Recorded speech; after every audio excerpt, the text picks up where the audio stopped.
Find out how much you know about optimal management of hyperlipidemia through a simple 3-step process in this self-assessment activity comprising 5 clinical questions. First, answer the baseline question to evaluate your knowledge and skills. Next, review the supporting evidence shared by Dr. Wright. Finally, answer the question again to demonstrate what you've learned. Each correct answer automatically counts toward post-test completion, which means that getting your CME credit is fast and easy. Hello, this is Dr. Scott Wright from the Mayo Clinic in Rochester, Minnesota. Welcome to this educational activity on current and emerging therapies for hyperlipidemia. Our goals for today are to review the updated treatment goals for LDL cholesterol and the role that lipoprotein A plays in the pathophysiology of atherosclerotic cardiovascular disease. Also, to learn the right way to screen for lipoprotein A and why some old rules of thumb really shouldn't be used anymore to evaluate the safety and efficacy of lipid-lowering therapies, especially their effects on lipoprotein A, and finally to gain new insights into designing individualized treatment regimens for hyperlipidemia. Across all age spectrums, elevations of LDL cholesterol are proportionally associated with increased risks for developing cardiovascular disease, or ASCVD, as well as having a myocardial infarction. This slide is really important because it demonstrates that as one gets older, into the 70s and 80s, those risks are even higher than we see in middle-aged and younger adults. And I think makes the point that we have to treat even the older patients with elevations of LDL cholesterol to reduce their very high cardiovascular risks. Please remember that about 3 out of 4 individuals with an elevated 10-year risk of ASCVD are not using statin therapy for primary prevention, and nearly 2/3 of individuals with an atherosclerotic cardiovascular disease diagnosis are untreated with any lipid-lowering therapy within 5 years of an ACS. And these gaps worsen among women and ethnic minorities and really reflect that patients at high and very high risk are the low-hanging fruit for intensified lipid control. Just as a reminder, those who are at very high risk, those with recent acute coronary syndromes or recent strokes and other risk factors in combination, have a new very low threshold of an LDL of less than 55 milligrams per deciliter. This new threshold is established by a number of randomized clinical trials targeting what we felt were previously high risk, now very high risk individuals, and treating LDL to below 55 and seeing a substantial benefit and improvement. Patients at high risk, those who have a 10-year risk of greater than 20% or a CAC score of greater than 100, have an LDL target now of 70, and those for whom we are trying to do primary prevention or have type 2 diabetes with a 10-year risk of, say, less than 20% but above 7.5%, or those with any coronary calcium but a score summed less than 100 now have an LDL threshold of 100 milligrams per deciliter. So 3 numbers to remember, 55, 70, and 100, which are the new thresholds for patients at very high risk, and primary prevention. Now, these targets are sometimes tough to get to because they will require more than one lipid-lowering therapy, but these targets are supported by European, U.S. Diabetic, and American College of Cardiology and AHA guideline statements.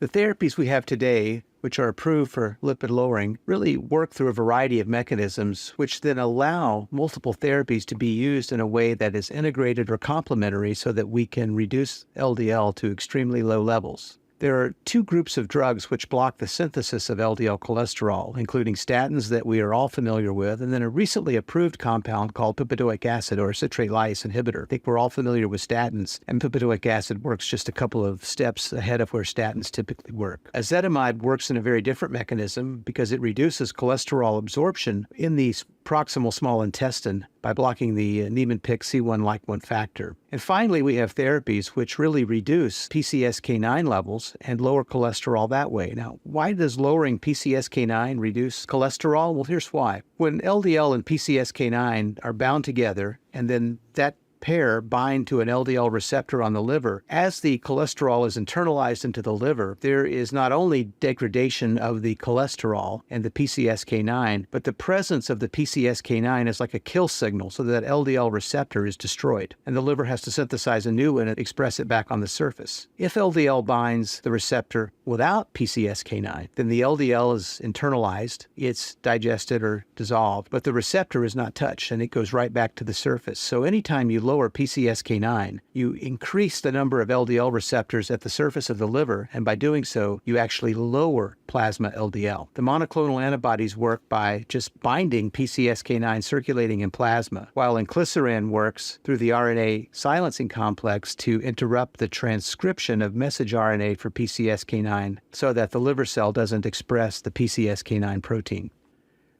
Well, with all that biochemistry behind us, how well do these drugs work? Well, statins, as you know, lower LDL cholesterol 40 to 60%. The agents ezetimibe and benzpheroic acid, about 20%. And then bile acid sequestrants, even less. But bile acid sequestrants are so poorly tolerated that most patients just can't stay on them for more than a few days, so I don't use them in my practice, and I bet you don't either. Now, the PCSK9 drugs actually lower cholesterol by 50 to 60% and are really the go-to therapies now when we need to lower LDL, generally to less than 55 milligrams per deciliter. It's going to take often 2 to 3 medications to get there, and it's oftentimes just really efficient and simple to use a statin with a PCSK9 drug. Now, lipoprotein A is a particle similar to, but not identical to LDL, and it has a number of regions on it called Kringle regions that work in conjunction with LDL to make LDL even more potent, and then those Kringle regions can promote thrombosis, can promote inflammatory changes in the plaque, and really elevate cardiovascular risks. LPA is both a risk factor and a risk enhancer, in my opinion, for atherosclerotic cardiovascular disease. And in fact, the recent scientific statements from the American Heart Association now describe it as a common and independent risk factor for ASCVD. There are a few ways to measure for lipoprotein A. The best way to measure it is to use a specific blood test that's calibrated, and we'll talk about that in just a minute. Now, there are ways to screen for lipoprotein A based on LDL cholesterol to make assumptions. I think the Dahlin formula is one of those. But really the best way to assess it is just to do a direct measure with it. Now, why are we interested in measuring it? In younger adults, especially men under 55 and women under 65, we should be thinking about risk factors beyond LDL cholesterol, and one of those is lipoprotein A. It's also very appropriate to measure lipoprotein A in patients that we intensify the dose of a statin or add a second LDL-lowering therapy, and the LDL just doesn't fall that much, and that's because we're not really dropping the lipoprotein A with it. And if you have a family with a lot of premature atherosclerotic cardiovascular disease, you may want to incorporate lipoprotein A as part of your cascade testing. Now, lipoprotein A should be measured with an isoform-insensitive assay. There are different isoforms of lipoprotein A. Let's not confuse today's discussion by trying to identify all of them because we don't even know what all of them are.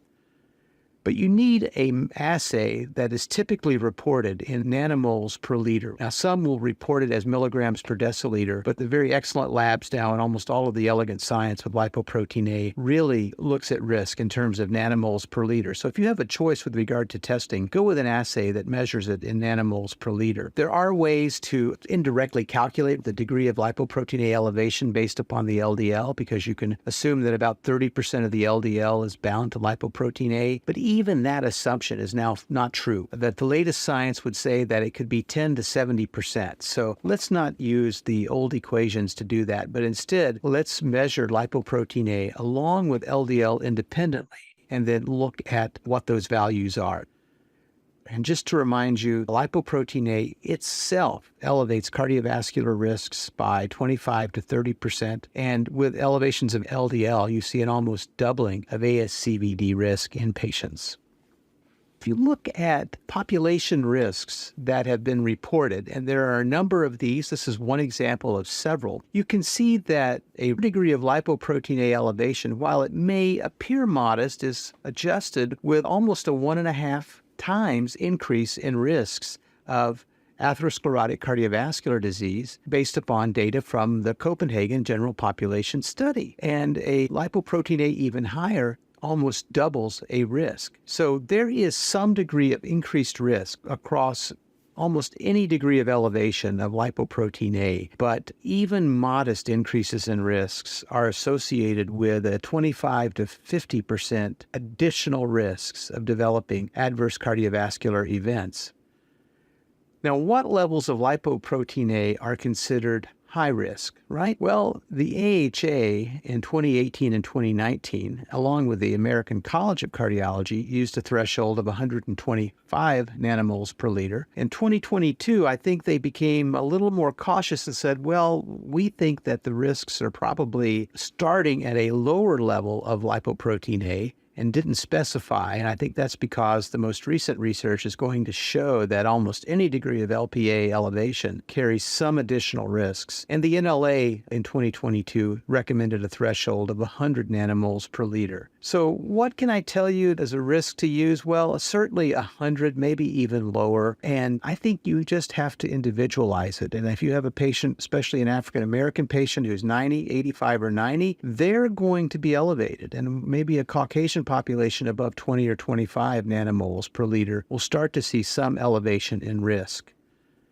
Now, prior to now, we've really not had therapies to lower lipoprotein A, so we've not put a lot of attention and time on these. But now we're soon to see an era emerge where we are going to have approved therapies. Now, a couple of things to just point out that I think you need to just hear me say. One is that statins increase lipoprotein A synthesis. I don't know why that's the case. Statins do so many wonderful things, but they increase lipoprotein A by about 10%. So we cannot use a statin to lower lipoprotein A, but we can use a statin to drive LDL exceedingly low to try to take away some of the sting of any elevation of lipoprotein A. Ezetimibe and fibrates have no impact on lipoprotein A, and so really are not therapies you should consider in someone unless you're really targeting triglycerides or LDL. Niacin does decrease lipoprotein A, and it works through reductions in intracellular cyclic AMP levels, but there are so many concerns now with niacin that I just do not recommend it as a targeted therapy for an elevation of lipoprotein A. There was a time in my career I prescribed it, but after the HPS Thrive study, I stopped. Now, PCSK9 drugs work to lower lipoprotein A 20 to 25%, whether it's a monoclonal antibody or a small interfering RNA like inclisiran. And they do this by increasing the catabolism of lipoprotein A as well as decreasing production. So today, our best therapy for lowering lipoprotein A is a PCSK9 drug, but again, you're only going to get it lowered by 20 to 25%. Now, if you really have a markedly elevated lipoprotein A and you have a center within appropriate distance to your patient who can do apheresis, this is probably the most potent way now to lower it. With apheresis, we can see a 60 or 70% drop in lipoprotein A. And there are a few centers in the country that do that.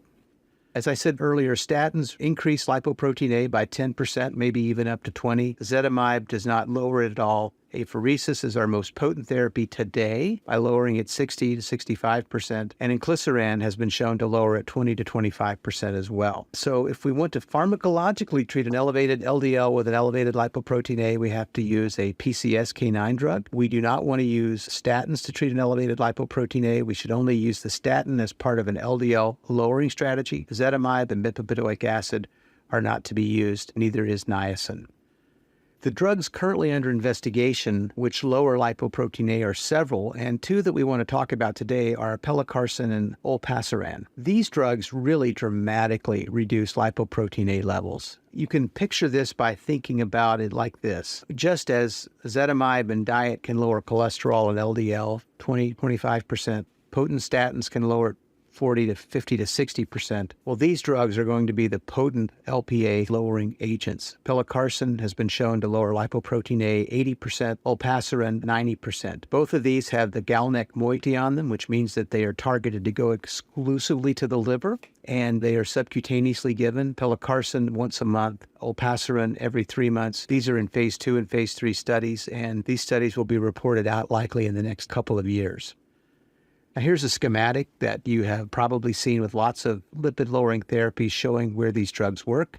They are both taken into the liver through the asialoglycoprotein receptor, the ASGPR receptor, which is expressed over thousands and thousands of years on hepatocytes, a very stable receptor on the liver. Lots of therapies now, almost any liver-targeting therapy uses GalNAc to target that receptor, which then allows the medication to be absorbed. One of these is a small interfering RNA, that's olpasiran, and it works again through the RNA silencing complex to lower the production of lipoprotein A, or the translation of the message to produce lipoprotein A. And the pelacarsen compound is an antisense oligonucleotide, which then works after modulation by RNase to then inhibit the translation of the messenger RNA through a slightly different mechanism, but equally as potent. And then there are 2 other compounds which are in phase 1 testing now. So it sure looks like that we will soon have phase 2 and phase 3 data out on olpasiran and pelacarsen, and then we will have some phase 1 and phase 2 data out soon. So we should have a lot of opportunities to have therapies which will help our patients by lowering lipoprotein A. And by doing that, we will then reverse the pro-atherogenic and pro-thrombotic and pro-inflammatory and pro-oxidative consequences of lipoprotein A and its many kringles. And we can hopefully impact long-term cardiovascular risks and ASCVD progression.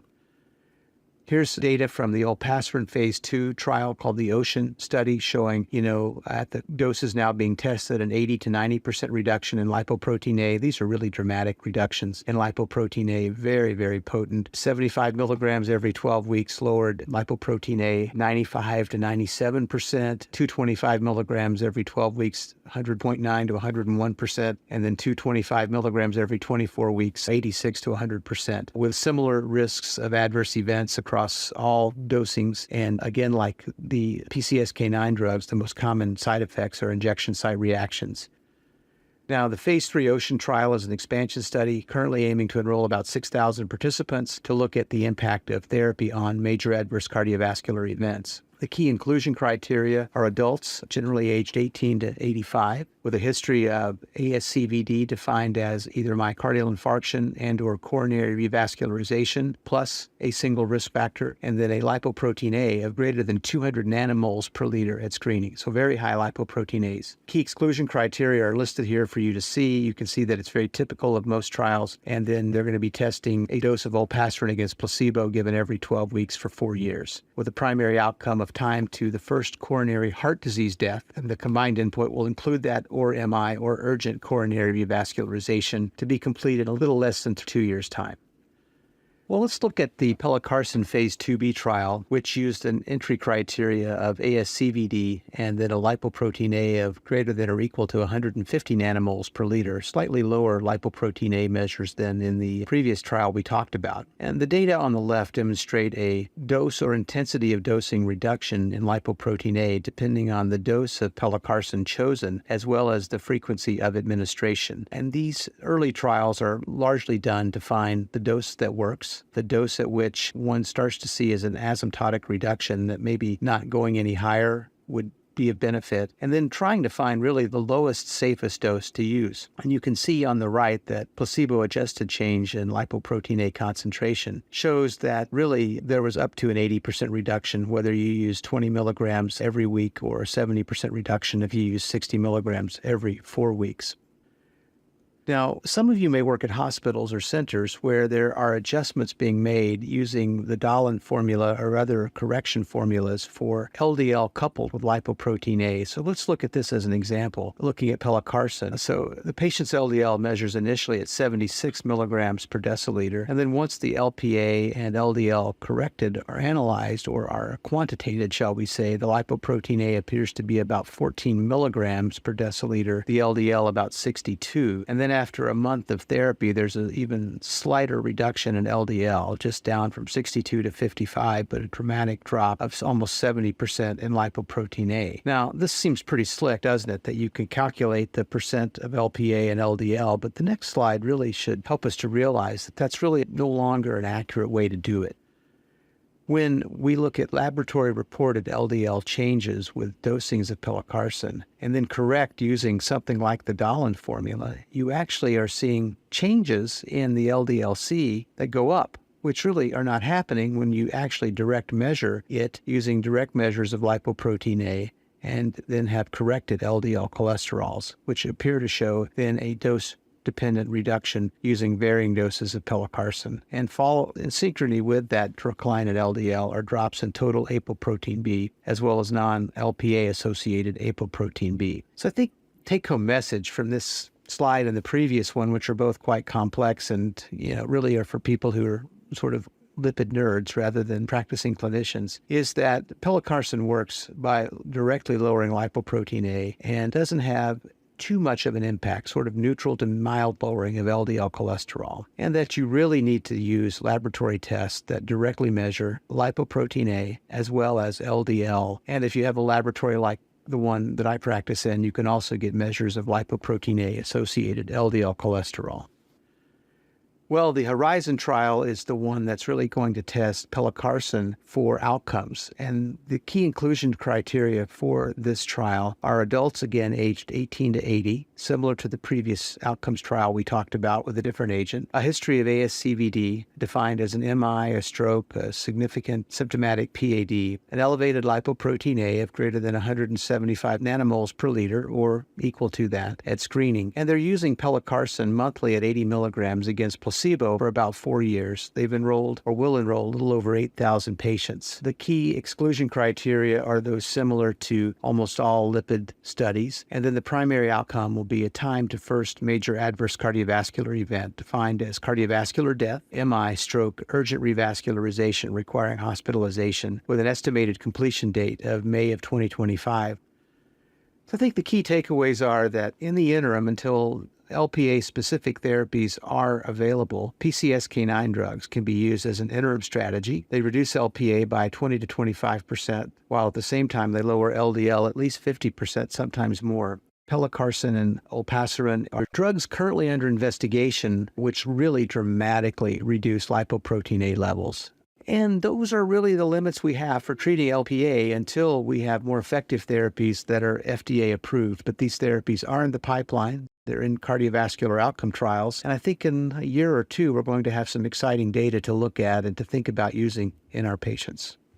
Sometimes we, despite our best intentions, just do not understand or find it challenging to risk stratify patients. We're not clear in our own minds about which patient subgroups might benefit from more intensive lipid-lowering therapy. We can read guideline documents, and there are at times discrepancies, right? There's also the whole thing of clinical inertia, or we run into challenges with their insurance, or we have limited time to discuss with the patient how we can help them with an additional agent. And really, sometimes we just don't have enough training in recognizing higher risk patients and perhaps heterozygous FH among cardiologists, especially pediatric cardiologists, who are just now recognizing they need to think about treating dyslipidemia. Of course, patient factors, we all understand that. We don't always take medicines as prescribed. We might be skeptical, or patients are certainly skeptical about goals or the need for treatment. They're worried about safety. Every day I see a patient with an elevated lipid and want to prescribe a statin. I have to go through and explain why I think the drugs are safe, why I think there will be a benefit. I think patients, like all humans, can underestimate their personal risk of a recurrent event. And sometimes people are just unaware about why we prescribe the medicine. You know, it's interesting, isn't it? We talk to patients, we think we're explaining it, and maybe we are, but they don't hear us. Patients worry about statin intolerance, and we worry about statin intolerance. Well, what is it and what is it not? You know, statin-associated rhabdomyolysis is really rare. It can cause acute renal failure. It can cause myoglobinuria. You see a CK that's elevated to 40 times the upper limit of normal, and it's about 1 out of every 100,000 patient years. Statin-associated myopathy is much more common. It's unexplained muscle pain or weakness, frequently with a CK above 10 times the upper limit of normal. That's often a diagnostic requirement, and its incidence is about 1 in 10,000 patient treatment years. Statin intolerance is something that will fall between no symptoms and some of the others, right? It's patients who have muscle soreness, aches or cramps, fatigue or weakness. There's often no elevation of CK. You're never sure it's caused by the statin, but when you stop the therapy, it goes away, and when you restart it, it comes back, and you see it in more than one statin. And most insurance companies now require us to try at least 2 statins, separated with at least 4 weeks off, to re-challenge a patient. And what do we do when we experience statin-associated muscle symptoms? Well, this is a great branching algorithm from the National Lipid Association. And what we recommend is that you give the patient a bit of a statin holiday, and then you lower the statin dose, or you switch to a different statin. Or you can add a non-statin like bempedoic acid or ezetimibe to the statin. Or you could simply try lipid-lowering therapies, but not use a statin. In our own practice, we often try low-dose rosuvastatin infrequently, 1, 2, 3 times a week. And if patients are going to be extremely athletic, they need to have washout periods of this therapy. And many patients, and I had a text message today from a prescriber asking me what I thought about pitavastatin, and some patients tolerate it. You can try a low-dose fluvastatin. I tend to not use simvastatin. Most of my patients seem to have more muscle aches and pains than with Atorva, sort of the least with Rasuva and Prava. And the non-statins we can use are the PCSK9 drugs, such as alirocumab, evolocumab, inclisiran, or we can use ezetimibe or bempedoic acid. And again, for completeness sakes, we always recommend bile acid sequestrants. I just don't think patients tolerate that. Now, there is a treatment burden with therapy that involves pills versus injectable therapies like the monoclonals and inclisiran. So in a given year, patients have to take 365 doses of a high-potency statin or any oral therapy like ezetimibe or bempedoic acid. If you need a second drug besides a statin, or if you need an alternative to a statin, a PCSK9 monoclonal antibody requires 26 injections a year on average. I know there are ways to do it 12 times a year, once a month, but almost all patients choose every 2 weeks. Or you can try a small interfering RNA, inclisiran, and following the initial dosing on days 1 and 90, you can get by with 2 injections a year at your office or at an infusion center. So your choices really are treatment 365, 26 times a year, or practically twice a year. Now, all of the PCSK9 targeting therapies have favorable effects on plaque characteristics and progression. A number of studies have tested alirocumab and evolocumab, as well as in vitro and preclinical studies with inclisiran, have all shown that plaques can be favorably altered, whether the atheroma volume is reduced or the fibrous cap in thickness increases, or there's just some change in it. But that's likely one of the mechanisms of benefit of why lowering LDL with these drugs reduces clinical events. And this should be an incentive for patients to then be on these therapies and stay on them to get that benefit. Now, I have a lot of experience with inclisiran, having been one of the investigators globally with it and the principal investigator for the Orion 10 trial. And we pooled our investigator experience with inclisiran, looking at its safety analysis, looking at data from Orion 1, 3, 5, Orion 8, Orion 9, 10, and 11, and compared the safety data in those treated with inclisiran to those treated with placebo and those who had up to 18 months of placebo-controlled trials. Now, we had over 9,900 patient years of exposure to inclisiran, about 2,600 patient years of exposure to placebo, over 20,000 injections with inclisiran. And we saw that there were really no new safety signals at all. There were no increases in treatment-emergent adverse events, no safety problems with liver, blood counts, kidney function, glycemic control, muscle elevations of CK in those who were on inclisiran versus placebo. Even in a safety analysis looking at major adverse cardiovascular events, we saw numerically fewer reported adverse events in those on inclisiran versus placebo, really confirming that lowering LDL with inclisiran is likely to show a beneficial signal with regard to reductions in MACE in the 3 ongoing outcome trials. Now, this is not outcomes data, but it's a safety analysis.